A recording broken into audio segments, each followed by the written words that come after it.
you have managers that are in the wrong seats because not all managers can manage all people. 82% of managers today were a miscast. And when we say miscast, think of like an actor and actress, they're going, you don't get cast for this role, or you're not the right fit, or you get cast, but you're a miscast, so you're in the wrong role. 82%, that's 8 out of 10 managers that you've had, that I've had, that your audience has had, that were not right for the role, or they were not a good fit. Management is the only role where you don't have to have years of experience, or let's say a residency. Like if I'm going to be a doctor, I go residency.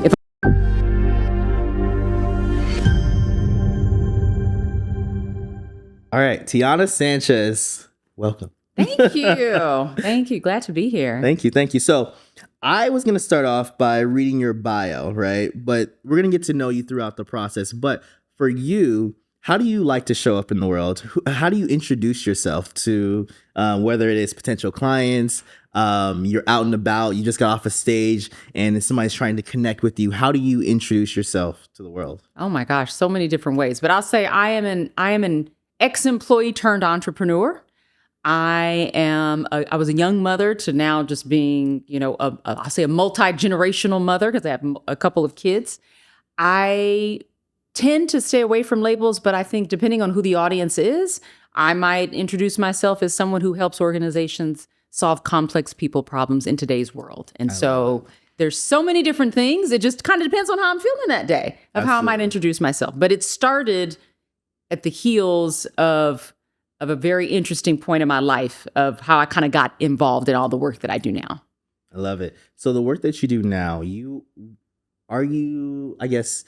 you be considered a coach, consultant? How would you be sought out?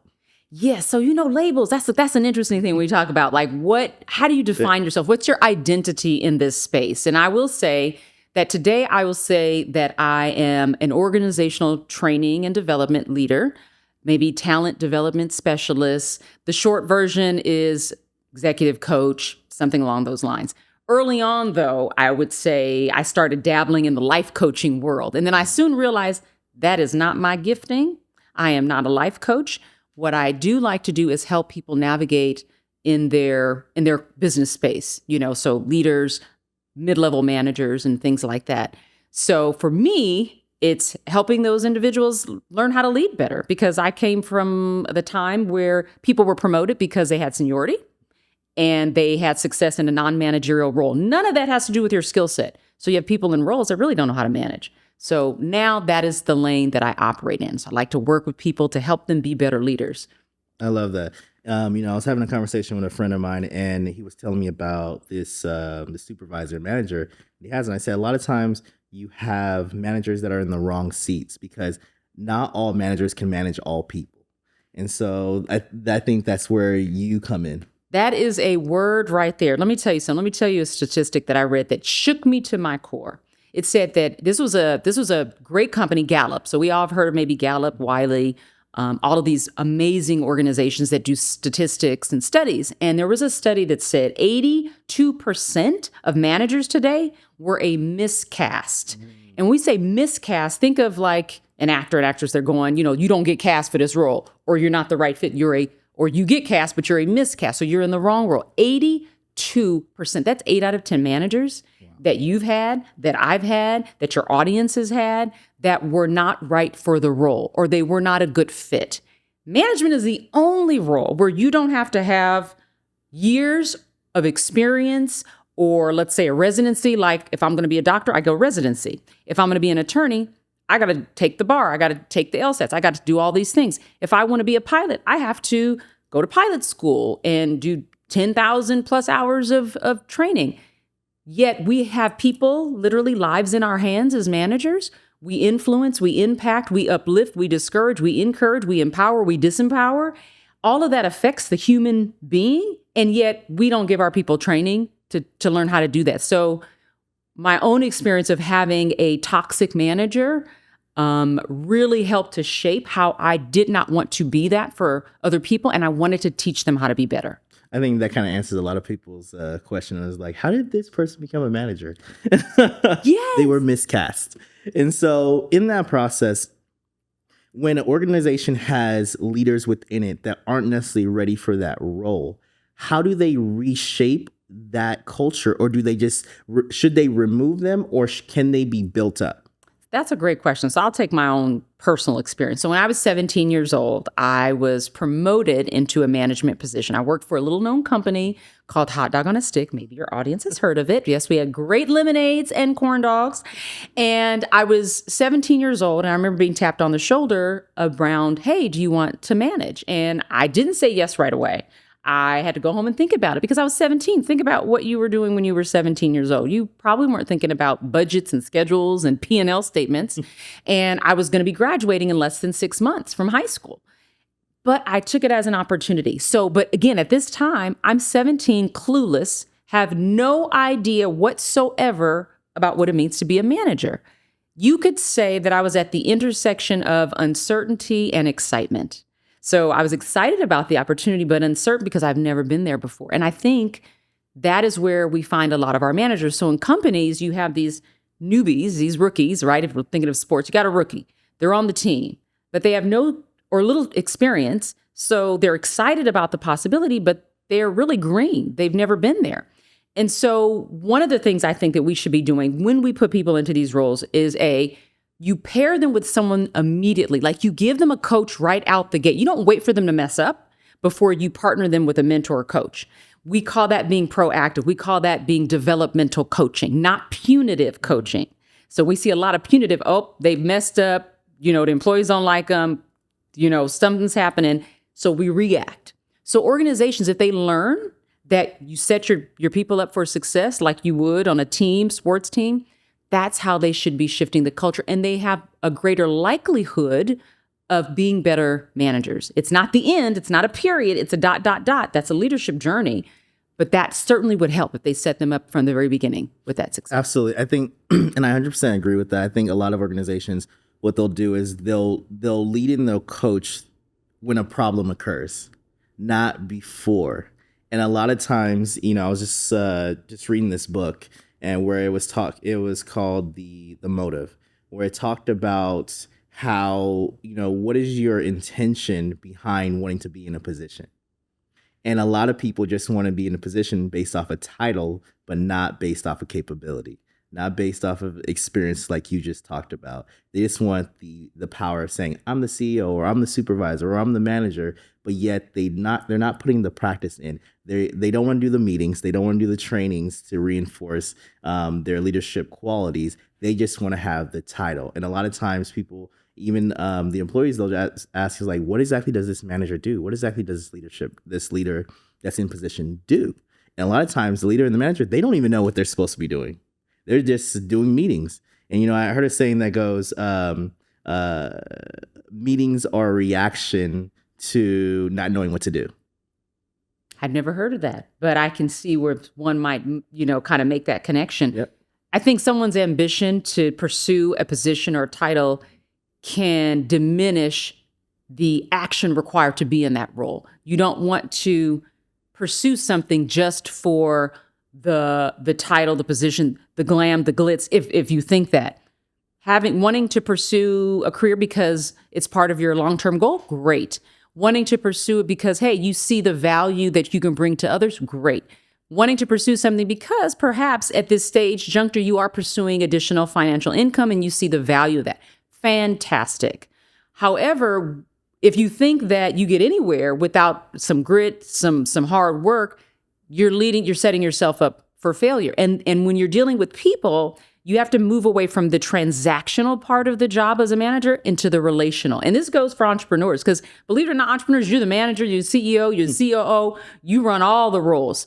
So you have to move away from that idea that it's just transactional and scheduling and budgeting and, hey, I can just show up and I can delegate and all these things. I'm just going to get the title and continue to move up. There's a relationship that you're developing. It's like a marriage. It's any relationship. The foundation of a relationship is trust. And if you're not establishing that with your employees and you're just going after it for money or for title or position, you're leaving people in the dust, and they can see that. Absolutely. They can feel that. And that's where you have toxic workplaces and environments with people. I remember one of my supervisors who I worked with, it was such a horrible work environment. she made me dread coming to work every day. I remember physically, Rasheed, going into work, my stomach like physically being sick because I knew that I was going in to work with this person. In the past, she had made me just kind of feel bad about my role. She didn't do a lot of very encouragement. I almost felt like she was putting employees against me in that space. Hardly ever praised my work, gave me feedback, and no feedback is not good feedback. So you got to remember that.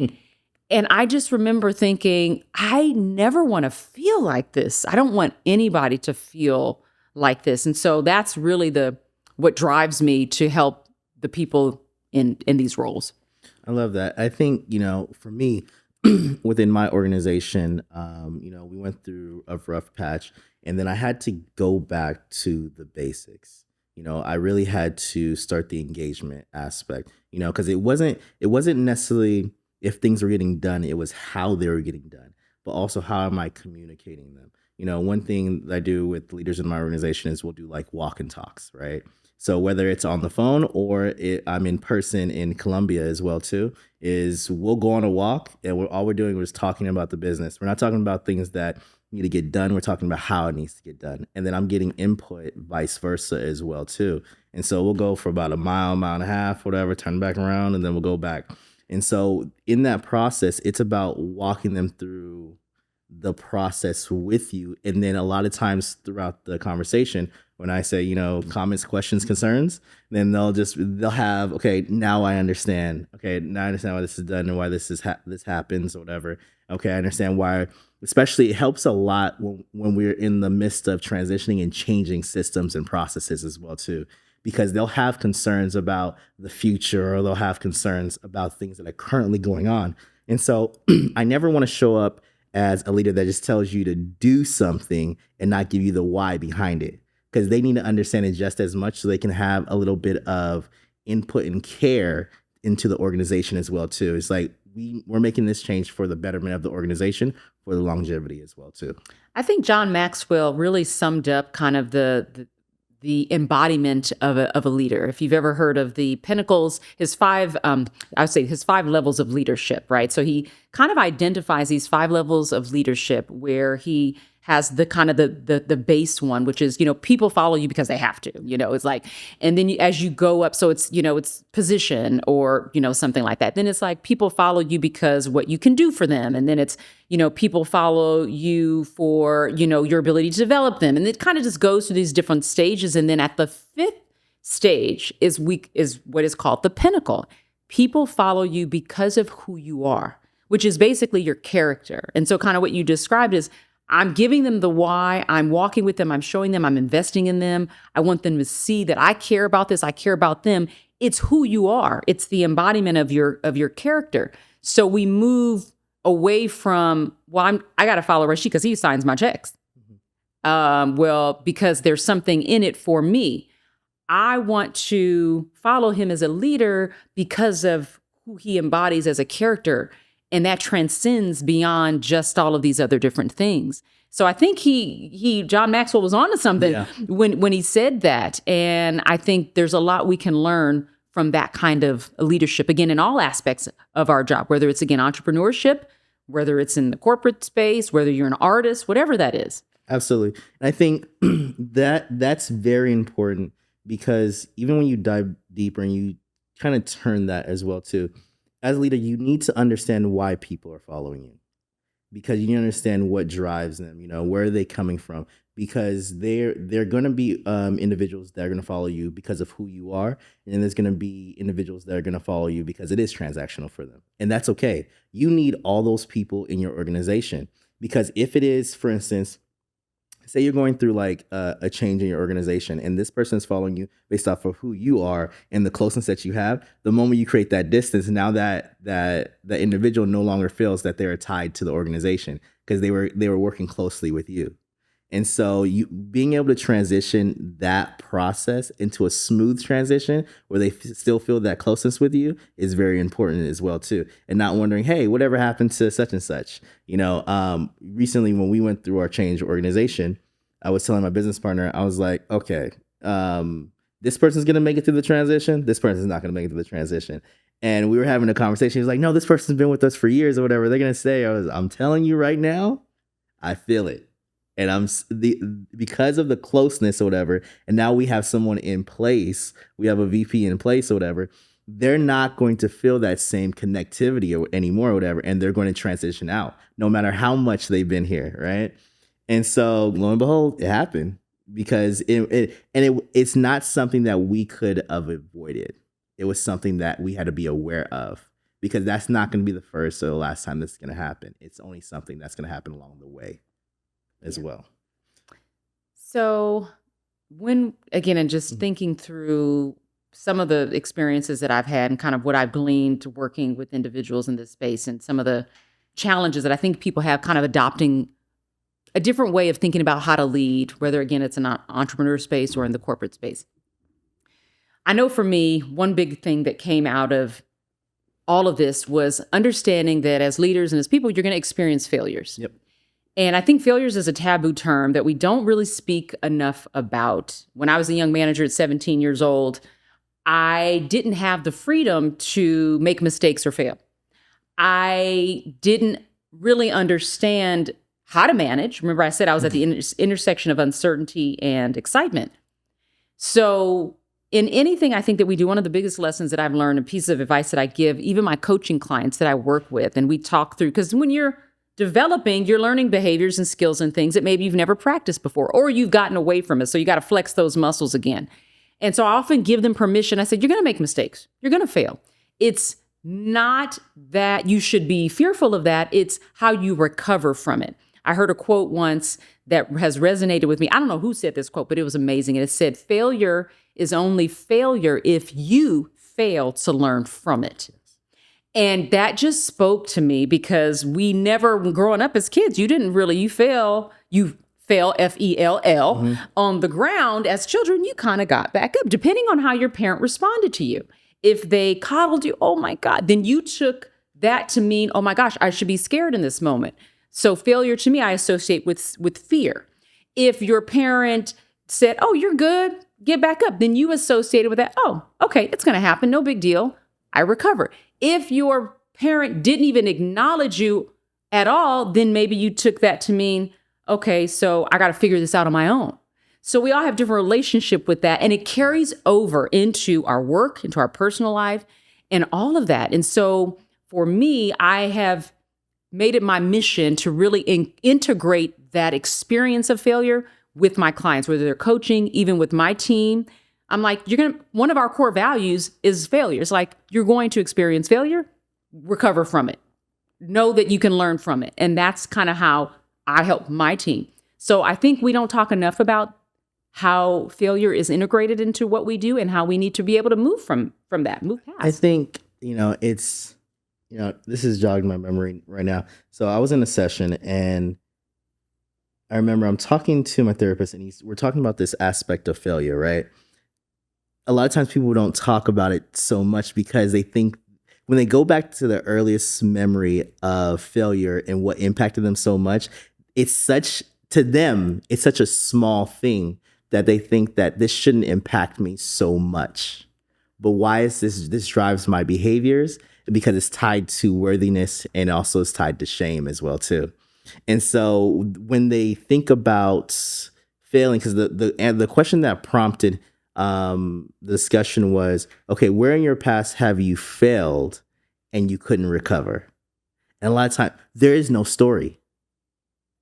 There is no story there or whatever, because you got through it and you were able to stack on wins and accomplishments on top of it, but yet that small thing, you can't get rid of it. It's like, it was something very minute. It was like, okay, well, I failed at this game when I was younger. And then, like you said, the reaction of somebody else, you failed, but you got back up. But the very thing was the reaction of how somebody reacted to it that brought about the shame and the unworthiness, that now every time you set on a path to do something, you have to almost overkill it.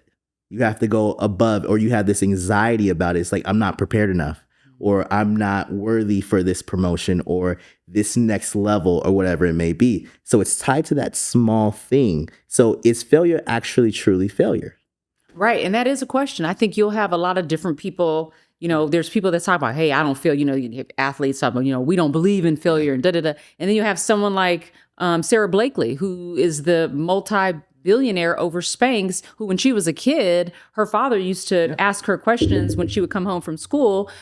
What did you fail at today? So she learned, she had a different relationship with failure as a child than most of us had. So where she actually incorporates it into her daily huddles with her team, she calls them an oops. So she's like, tell me about your oops today. So she's redefining and reshaping others' perspective and views around this kind of taboo word. So it's the experience, like you said, that we have related to failures are rejection, like you talked about shame.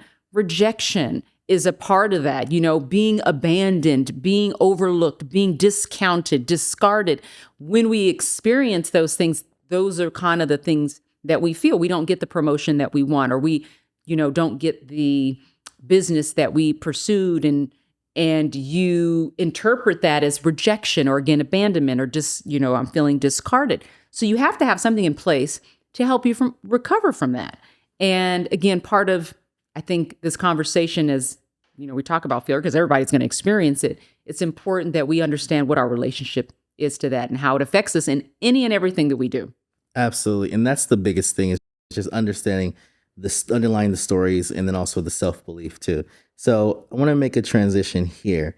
So into if a person is, I guess now we're going to the why section. What drives a person towards coaching and saying that they want more out of themselves? So early on, I remember telling you it was like life coaching, which I kind of started to dabble in when I got laid off from my job. That was how I started in this line of work. So when you talk about life coaching, there's various aspects: spirituality, health, all of that.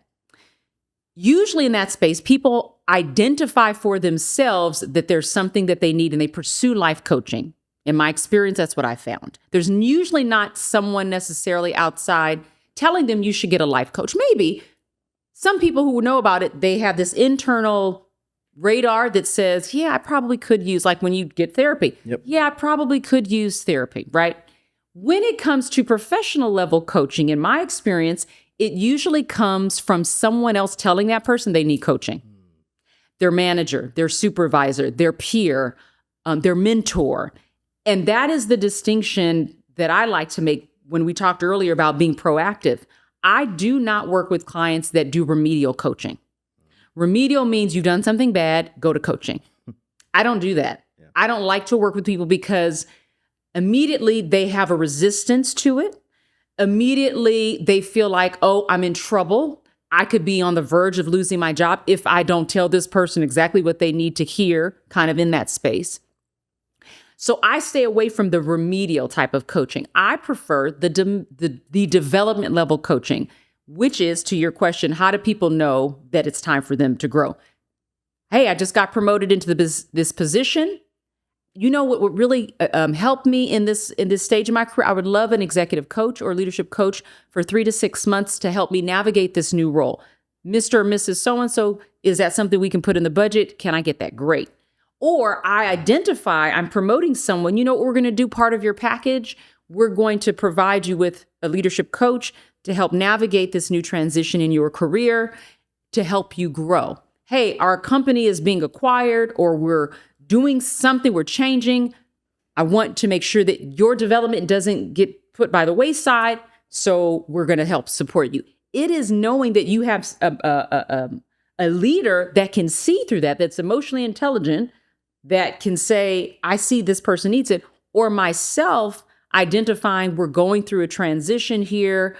I need some additional support.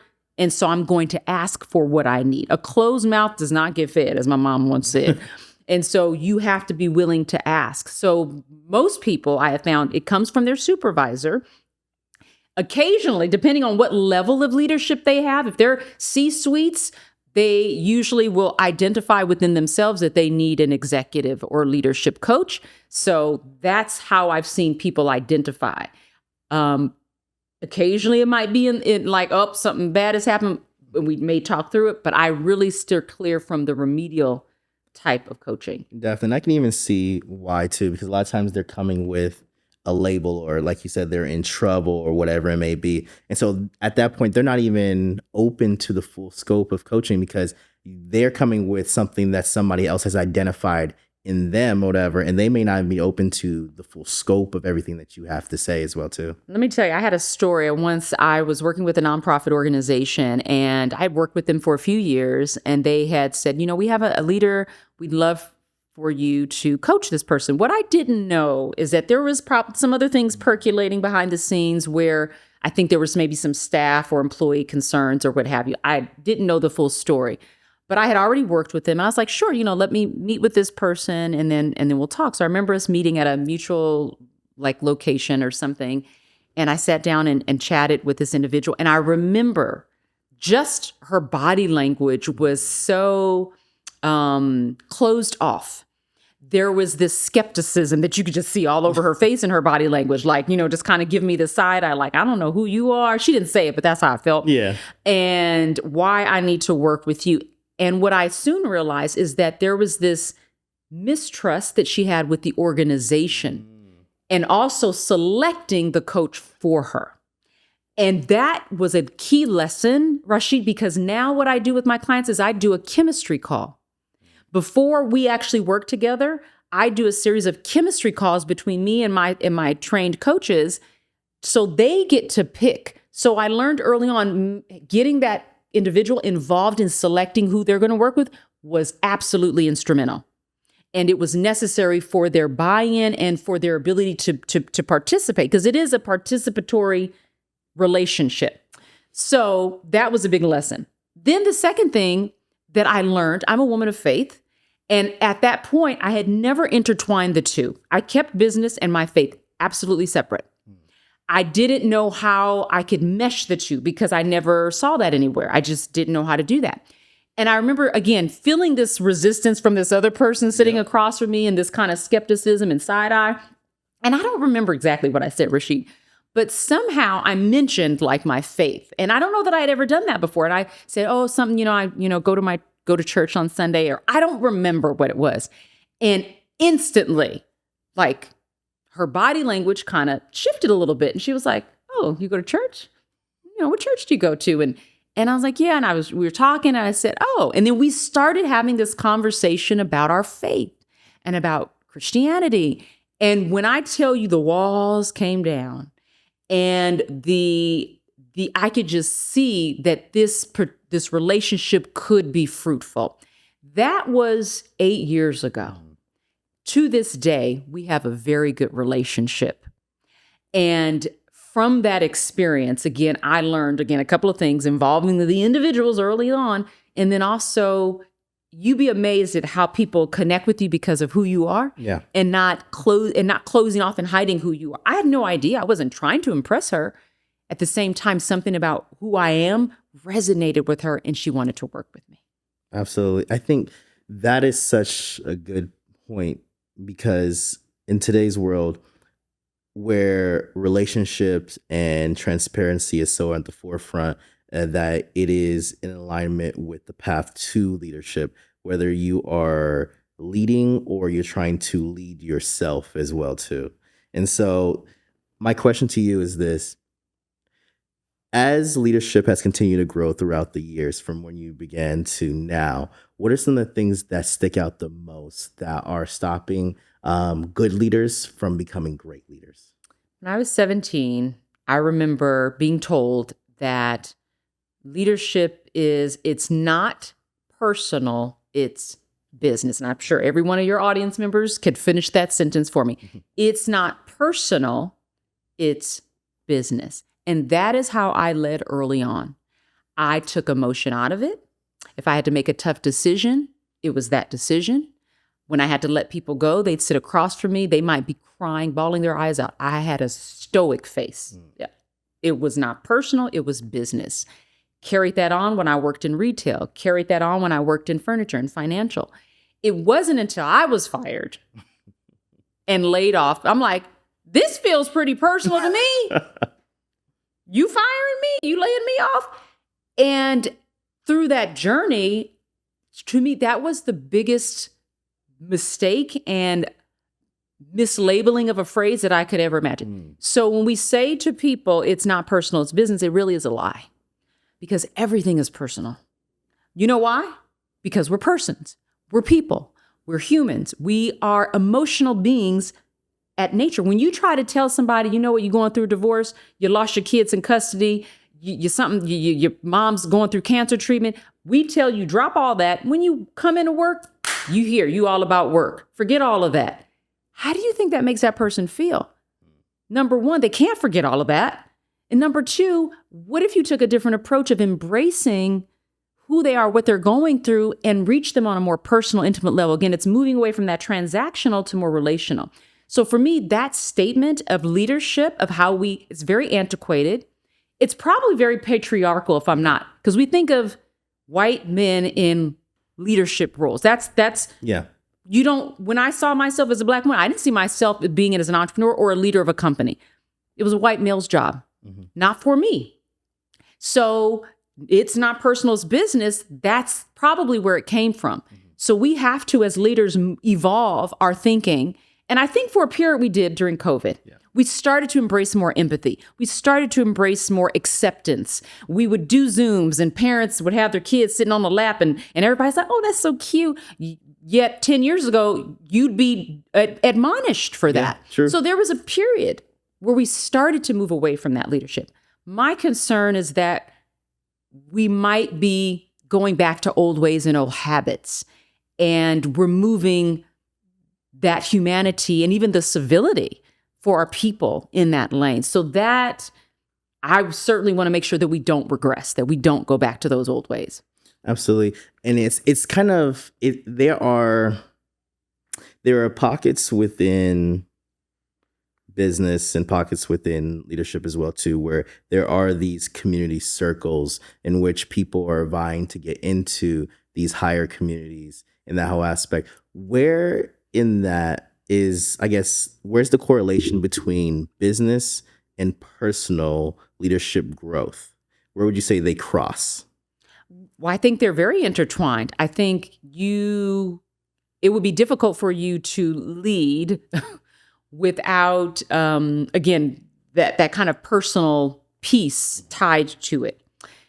I think we hear the term vulnerability a lot. I remember being part of this opening team when I was working at Hot Dog on a Stick, and we had to fly out of state. It was my first plane ride, scared out of my mind. Anyway, and I was working with my manager.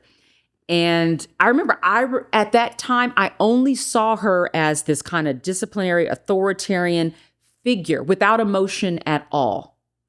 And I remember there was a period, because we were there for about a week, and she was in the back room, and I think she was crying. And I was like freaking out. I was like, what is going on? Because again, for me to see this person in this position have a human reaction as a leader was off for me.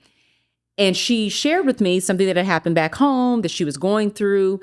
And it was in that moment, I was like, wow, she is human. And it was the stupidest thing that I could think of. But in that moment, it was like this kind of personal part of her life overlapped with me seeing her as a leader or as a manager. Because up until that point, again, it's not personal, it's business, I didn't connect the two. And I think when we invite our people to they don't need to see everything, but we invite people into perhaps some vulnerable space in our life of being open about a failure. And that could be it. I want to be open about a mistake I made. Last week when we had this meeting, I didn't communicate everything that I should have in order for you to do your job. I own that. That's a vulnerable space. That's me acknowledging something. I'm letting you see me in this kind of humble, vulnerable place. That's a personal space. That's hard for people to do. So I do think that they do overlap, and it's hard not to when we're people. I think that makes you a lot more likable and more connected. But I think there's a balance in that as well too. Because it's you want to show your heart, but at the same time let them know that there's a shield too, whatever. There's boundaries to it. Boundaries. Good. I remember working consulting with this company, and they were like very loosey-goosey. And I remember I was doing like a lunch and learn, which is like you go and you do like a 60-minute teaching for an organization. So I was doing a lunch and learn. I remember walking in and it was lunchtime and it was like maybe, let's say 60 people. And they were between, let's say early 20s to maybe, late 30s or something like that. And I walked in and they're eating lunch and they're drinking beer in the middle of the day. And I'm thinking to myself, well, what's happening here? Like, to me, that's definitely a boundary that we would not cross. Like, we can be cool. Hey, let's have some fun. Let's, break the mold of traditional leadership, corporate workplaces. We're going to have some beer.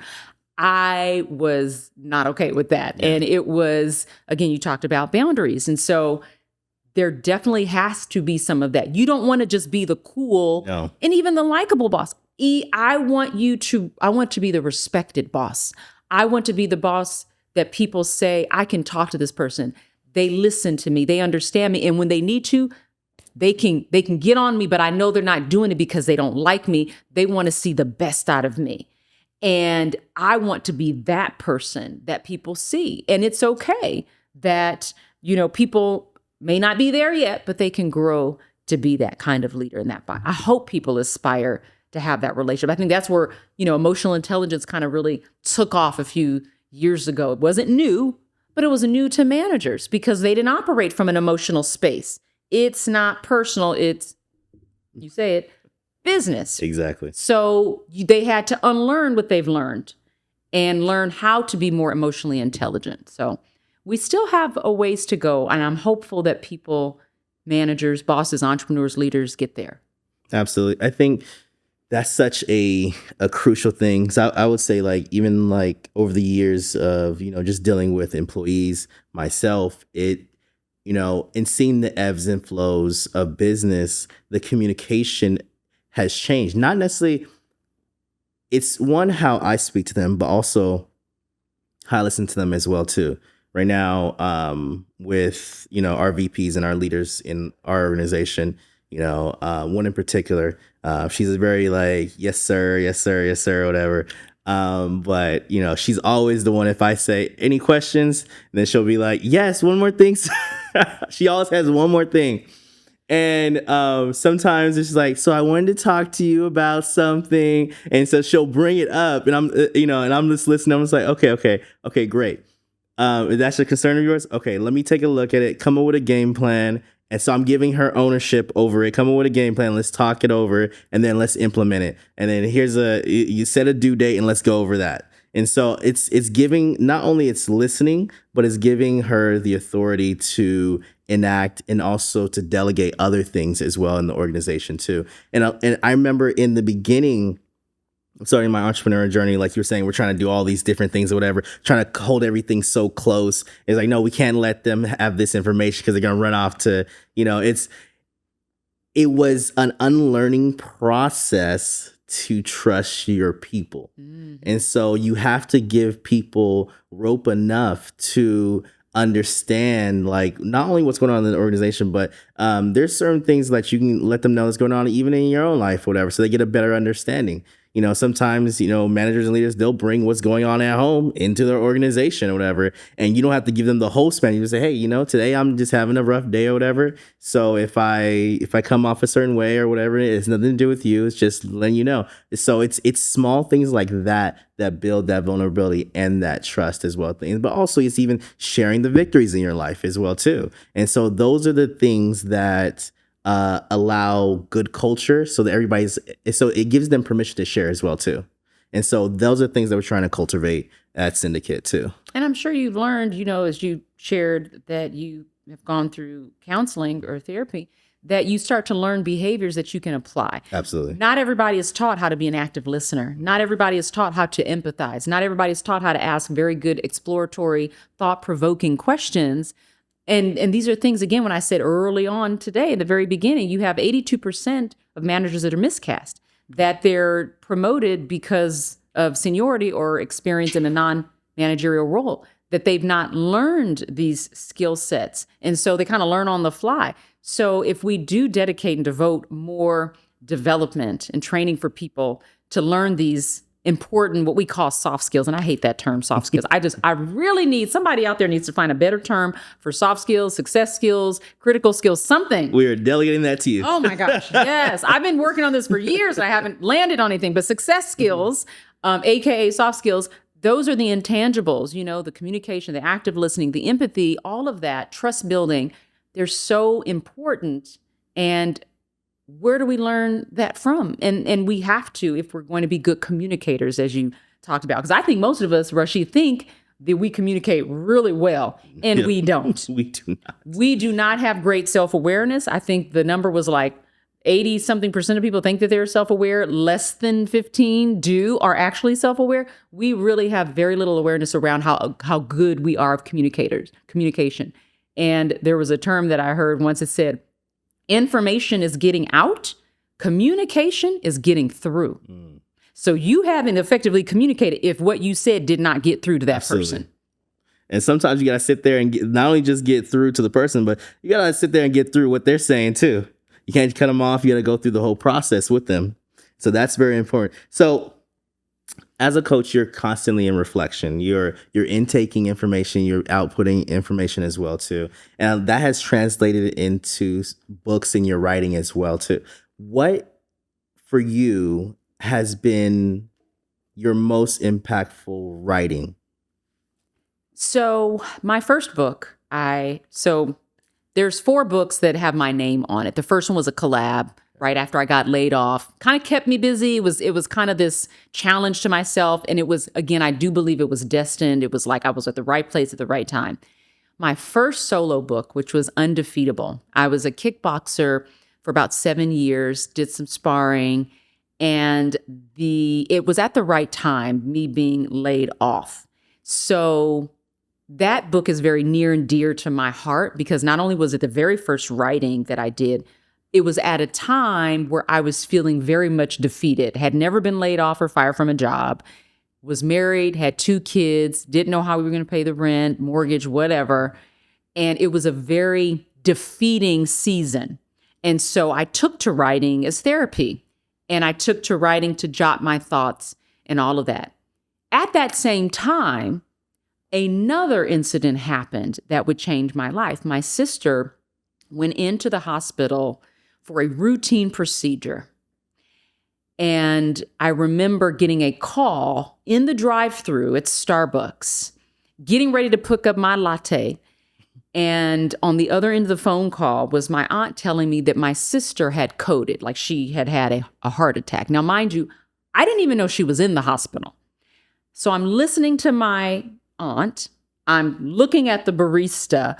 And I'm frozen because I don't know what to do. Do I talk? Do I da-da-da? And so I grab my drink and I go to the parking lot because I didn't know what to do. And that was a process. My sister ended up having she coded 3 times. So she had I don't know if they call it a cardiac arrest. It wasn't necessarily a heart attack, but it was like the coding, a cardiac arrest 3 times. They found there was a hole in her heart. And during this procedure, there was this clot or something that had happened. She ends up being in the hospital for 21 days. Wow. So I started journaling through this process. And that experience became the last chapter of the book that I was writing. So I was going through this season of defeat, having lost a job. The same year, my sister is going through this. So I wrote about these experiences together in that book, which is why, again, that the idea of we will experience losses and experience failures, and we might find ourselves in a season of feeling defeat, but we have to be undefeatable. And again, I was thinking of my kickboxing, and I was like, yeah, you can get knocked down as a boxer, but you get back up. And even if you lose, quote, lose the fight, if you got up, you weren't defeated. Yeah. In my mind, that's how I looked at it.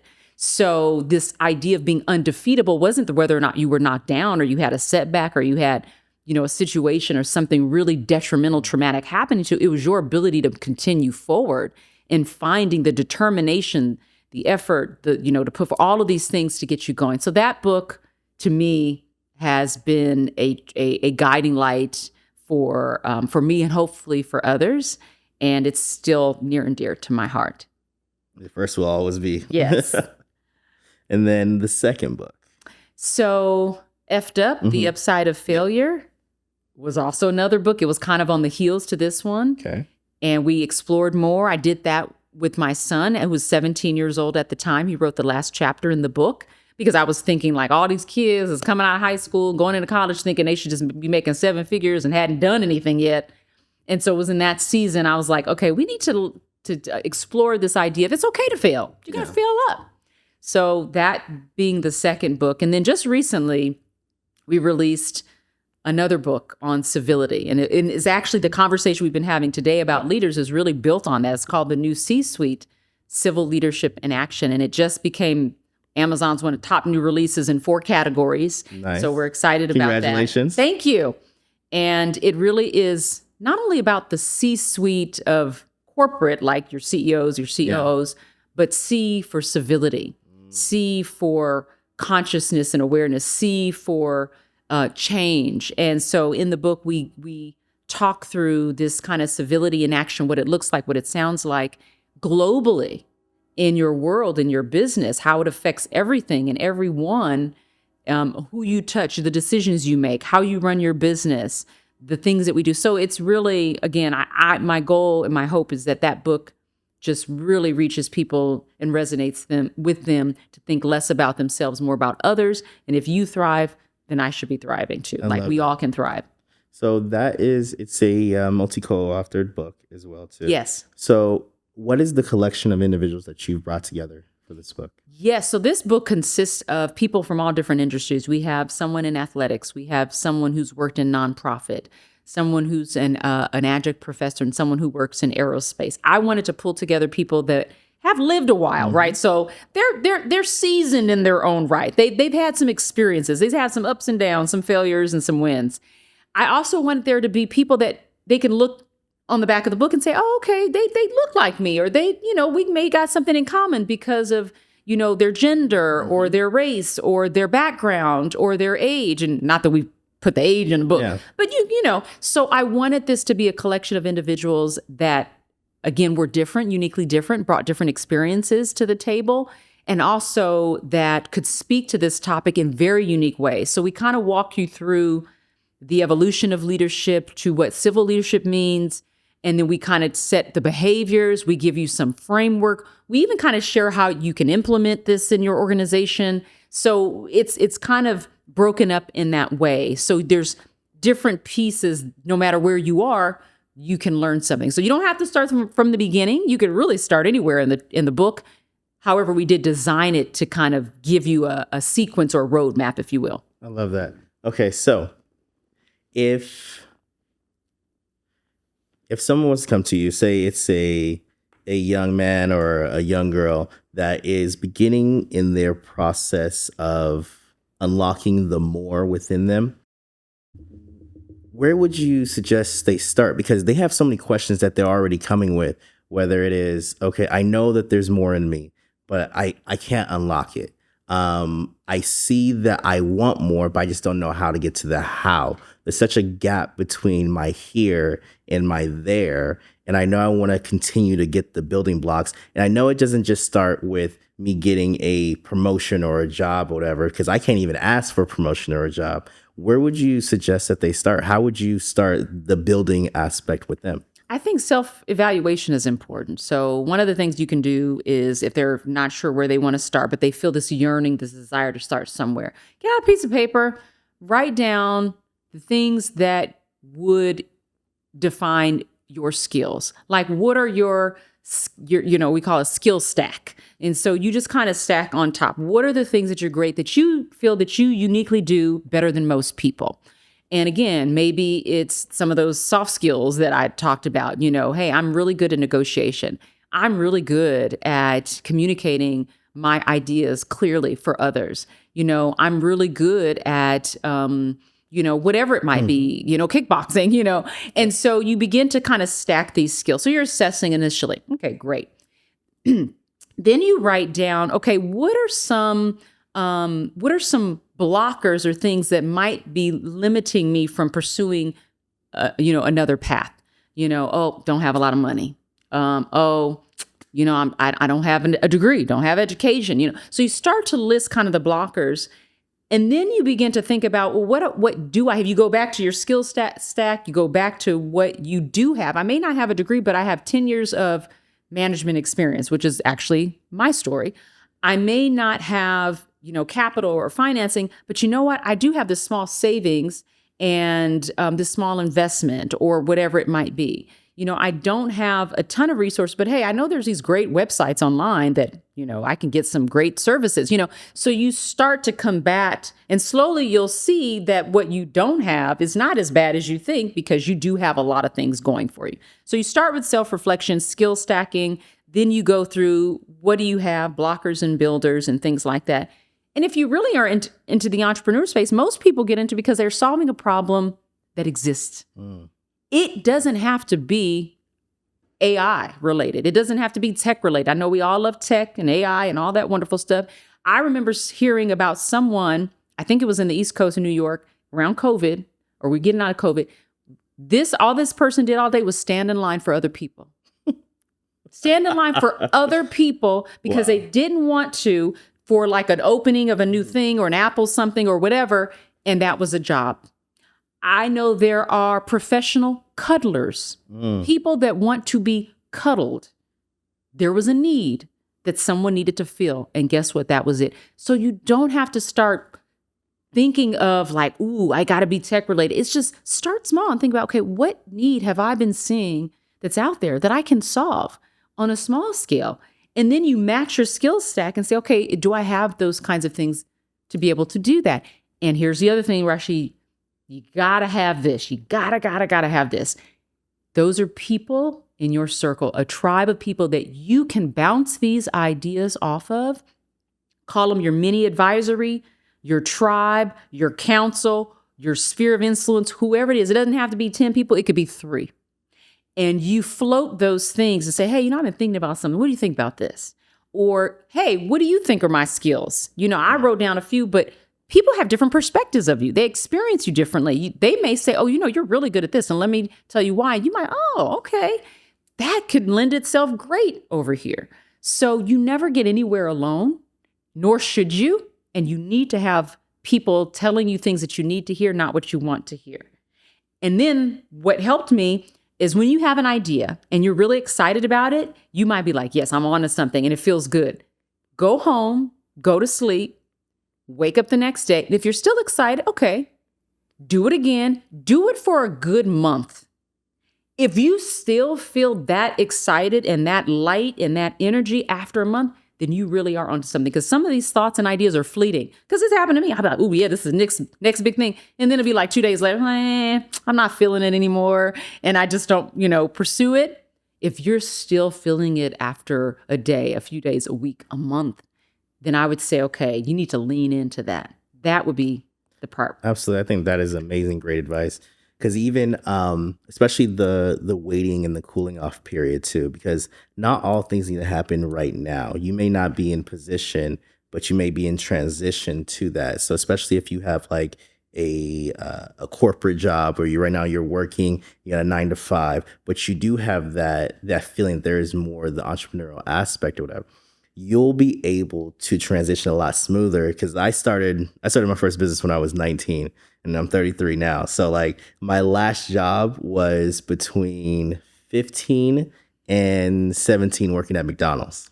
And so I literally made this jump cold turkey into business, and it's, by God's grace, it has worked out through mentorships and coaching and all these, but there was a lot of holes that I had to fill in through those gaps. And, people look at, my first company was a marketing agency. And then I had side businesses like the building that we're sitting in right now. This is a business, an event space. And then, but the industry I'm in now, legal with staffing, a lot of people don't know, I didn't just start this 4 years ago. This actually was an idea 7 years prior. And what I did was I got a folder. I wrote out the business vision and everything else too. And I closed the folder and I put it on a shelf. And the name of the company has changed. The vision has changed and everything else too. But this was 7 years in the making. And I was just waiting for the right time, the right circumstance, and be in the right position to pull the trigger. So just because you feel as if it's not happening now, it's just in the incubation. You're processing the little thing. And then you're also along the way this the other key. You're collecting people that can help you. You're collecting your destiny helpers. So when you're in the position, you're ready to go. You have the people, you can pick up the phone.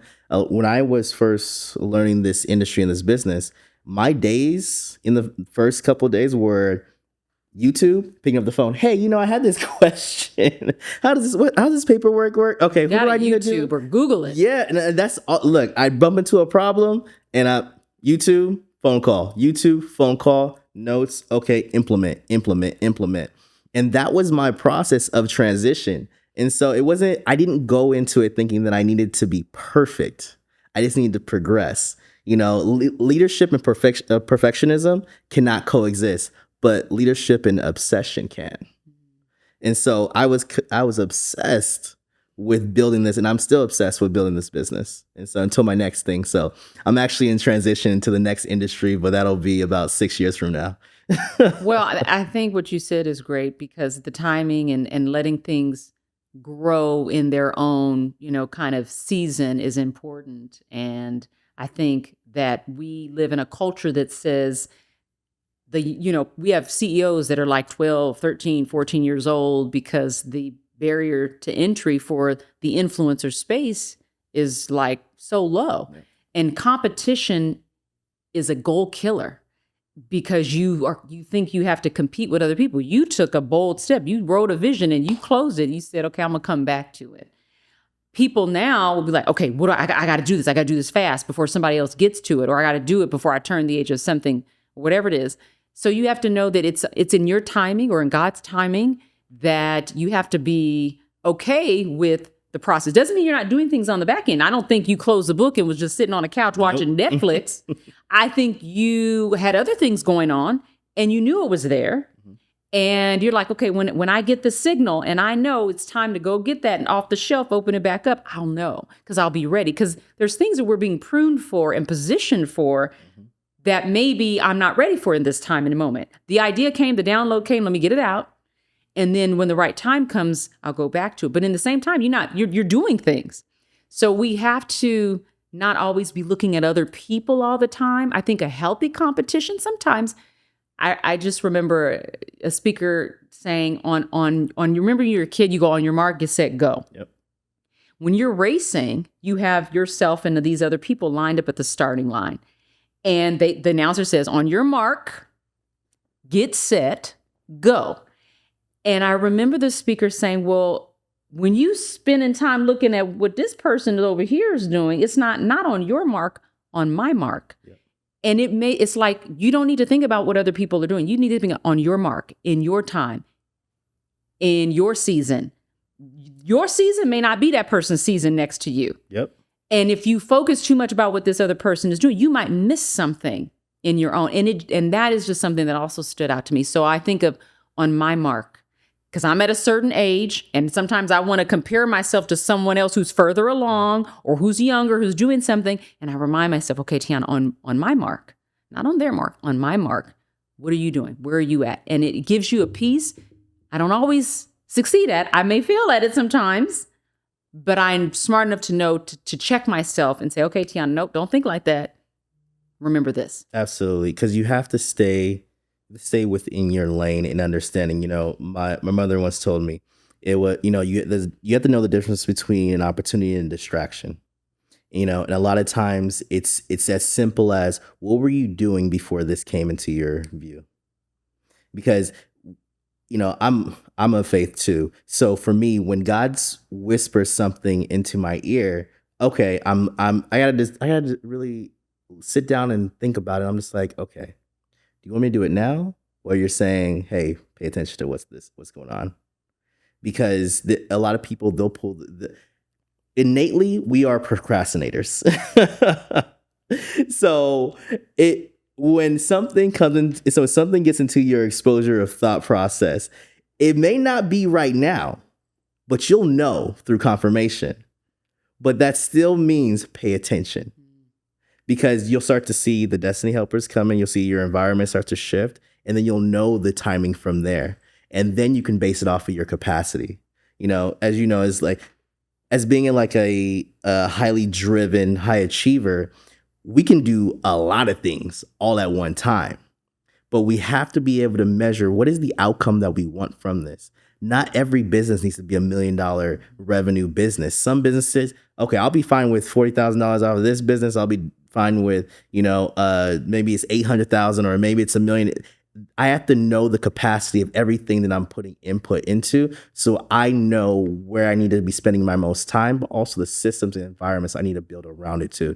But the most important thing is, like you were talking about with the feedback loop, it's like, who are your destiny helpers that are going to help you get there? Because you may not even know them yet, but you need to be aware of when they come into your space as well too. Oh, great advice. Love it. And so my final question to you is this. After undefeated, effed up, the new C-suite, and the impact that you're doing not only in individuals' lives, but also organizations, how are you moving intentionally in this world, and where do you want to go? I have strongly considered my exit strategy from the corporate, and I say corporate space, although I have my own business. I am intentionally thinking about the next chapter or book, and not in the literal form, but figuratively for Tiana. And my retirement plan, when I think of the legacy that I want to leave and how I want to be more intentional, is I know my gifting is in communicating and speaking and being able to take maybe very complex things and simplify them for others in a way that they can digest it and then move through something to make a change. Speaking and writing have been not only therapy for me, have been a beautiful experience for me and others, but I see the impact that it has, even on a small scale. And it could be one person. It's like, oh my God, oh, great. And I love to see that impact. I want to be intentional about this companies and the people that I support. I'm a vegan. I had this conversation with a friend, and I kind of identified like companies that I would love to work with, plant-based vegan companies. I would love to work with the WNBA. If you know anybody in the WNBA, come talk to me. I would love to work with individuals who operate in those spaces because it's near and dear to me. So I'm very intentional about that. I shared with you, I'm intentional about the clients that I take on. I don't want to do remedial coaching. Could I? Sure. Don't want to. I want to work with those that see the investment, the deposits, that someone believes in them and that they want to, work on. So I want to do that type of coaching. I want to be a present mother to my children. I believe that I have been, especially for my younger son, who's 14. He's only known mom as an entrepreneur. My older son, who's 26, has not. He's seen a half and half. However, he's told me so many times, as he's an entrepreneur, enterprising young man as well, how much of my role as a business owner has impacted him. So there's definitely an intentional, purposeful space. I go to bed at 8:30. My friends laugh at me. They know if they text me and it's like 8:35, I'll get a text. I'll be like, Tiana, are you still up? Or if they know what I'm calling back, they're like, I know you were probably asleep. I wake up early. I do my prayers. I take naps during the day if I need to. I work out, but not too much to where I'm feeling burnout and exhausted. Mm-hmm. I have normalized no, and I'm okay with that. I do not feel pressure to say yes to things. And right there with you. Yes. These are very intentional. I set boundaries. I know at this age where, certain friends in my circle, if I need to step away from certain relationships, if I need to nurture certain relationships more. And that is how I show up today. And I do that both in personal and in business. And my faith, God's hand is over everything that I do. So there is no separation. There is no, well, I do this and then I pray. No, pray covers everything for me. So that is how I am today. I love that. And I can see you doing all of that in WNBA too. You never know. Yes. So thank you for being here today. Pleasure as always. And it was great catching up with you. Thank you for having me. It was wonderful. You.